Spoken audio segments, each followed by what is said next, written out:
The other story that you found was in the men's 60. Why don't you break that one down for us? Yeah, so if we can bring up the video of the men's 60 Terrance Jones, this was discovered by a bunch of people on Twitter. Obviously, 6:45 clears your record. You're like, what? And I remember bringing up his 100-meter PBs. It's like, this is crazy. Who goes from this to this? Just like that.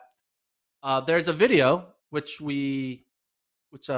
Travis, you can bring up the slow mo video where he might have false started.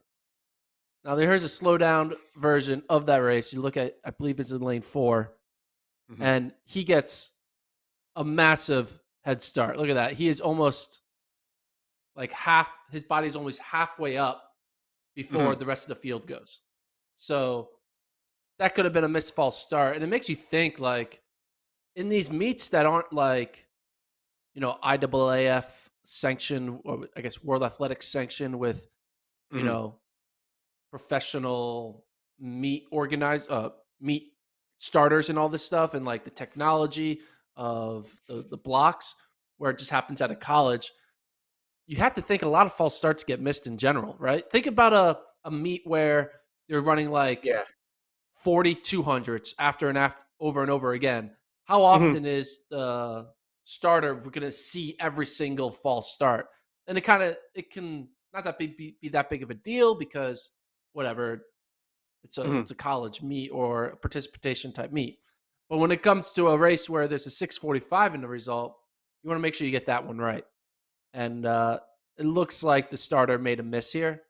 Um, I don't think it means he ran like 660. Like, I think he mhm, still could run sub 650. mhm. But based on that start, you got to think that 6:45 is not a true 6:45. So S in my rankings, I still ranked Yeah, Michael Williams ahead of Terrance Jones, and looks like that's a good reason for that, because Mike Williams has shown it. He ran 6:48. I don't think there's any false starting controversy with his mark. But Terrance Jones is going to have to show up and maybe do it again to kind of get, I guess, track Twitter on his side of a legitimate 6:40 type runner. well, I mean, he ran 6:53 in the prelims in this meet, so he's a legit guy. He may Yeah. not be able to match 6:45 this year, but he's a legit guy. The other problem, other than all the meets not necessarily having the same setup from the technological side of it, is video.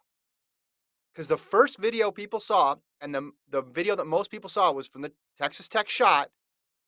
Go back, yes, this one, where you have no clue. I mean, you could zoom in and enhance, but you don't even really know what's going on until 40 meters into that race. It's very hard to pick up on the start, especially if you're not anticipating looking for a false start.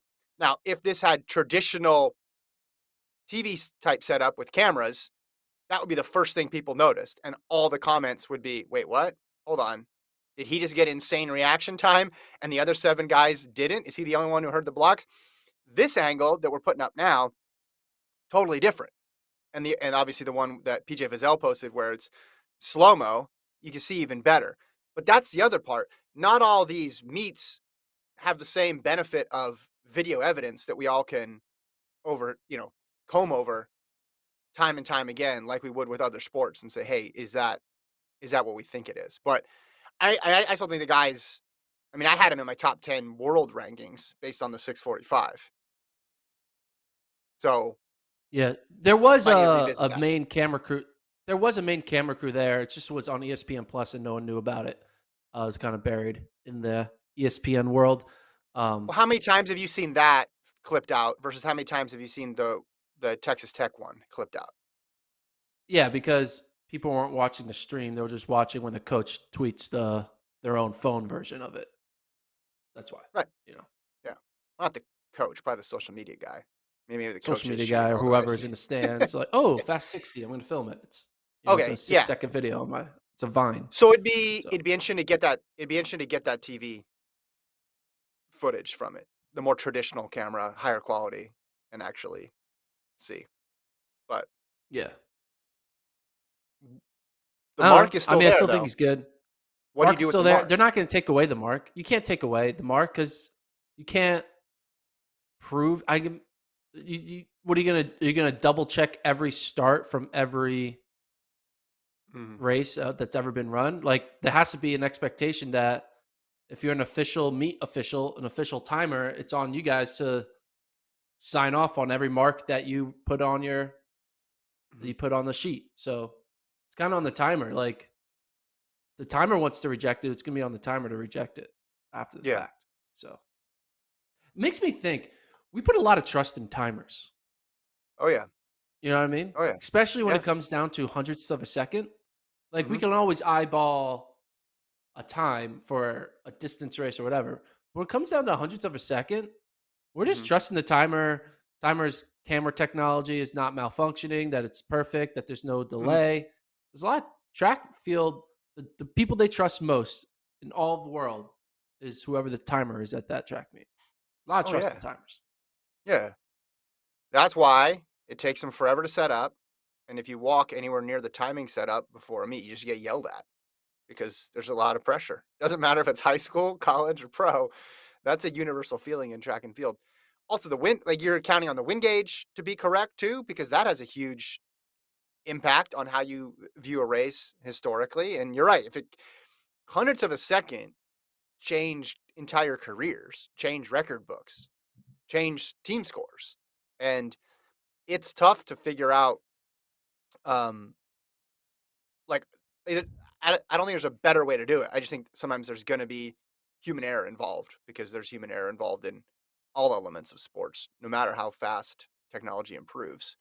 But I want to see him race again. I obviously want to see him race again. If he does another 650 low, maybe him and Williams can push themselves to go to 645. That's not crazy. No, it's not crazy at all. People are just always getting faster. We always think this is the year. Nothing's going to beat this year. No one can ever get faster, and then a year later or 2 years later, oh nope, never mind. Now this Mhm. is the year that no one can get fast. I remember the Christian Coleman, Sydney, Michael Norman type era in an indoor Mhm. meet when it was like people were arguing with the greatest indoor meet of all time because there Coleman was was the like year all these before, but fast yeah. U20 records and world records and collegiate records, and there was a collegiate record in the 800, I think. Saruni won whatever, but we always like this is it. No one's gonna beat this, and then a year later, we're now having almost collegiate records or technically collegiate records in Mhm. January. 8 weeks out before NCAAs. Do you think there would be more scrutiny if it wasn't tying the collegiate record and if he got it outright? If it was 644 instead of 645? Or do you think their hands are tied regardless? I think their hands are tied. I mean, I'm not sure what the official rule books are of how the NCAA or Coaches Association handles ratifying collegiate records. I don't really think there's a ratification process for collegiate records. It's kind of like, all right, you did it. Mhm. Well, maybe they'll just hope that someone breaks it so it's not number one. As yeah, I Yeah. don't know. Well, okay, so if you just take his 653, even with the altitude conversion that bumps the time up, he'd still be 5th in the country. So this guy, don't confuse him maybe not getting the collegiate record, like, don't confuse the 645 maybe coming with the false start that he's not a player. He is. This guy's gonna be Yeah, a name to be reckoned with this year in the NCAAs. So, and internationally too, because if you're running that quick as a freshman, you got a very bright future. But there's only a couple guys faster than him this year. And we're going to see in 2 weeks, they'll run it back at Tech, or a week and a half, or a week and a couple of days now, correct? Because Texas Tech goes on that every 2 weeks schedule pretty much. well, they have a week. They Unless, have a meet this weekend. okay, never mind then. He can run it back Yeah, tomorrow, tonight. exactly. They have a meet this weekend. Yeah. I thought they were going every other, but No, no, okay. Well, making as much use out of that facility. Have a meet every good. weekend. Good for them. Yeah, okay, Red Raider Open tonight. I wonder if well then it's a Texas Tech Open and multis the following weekend. Yeah, there's just plenty of opportunities to race there. So him and Osoro, it'll be interesting. All right, starting the show with Texas Tech talk. That's great. Colt will like that. Producer Colt, big Big 12 guy. So he'll appreciate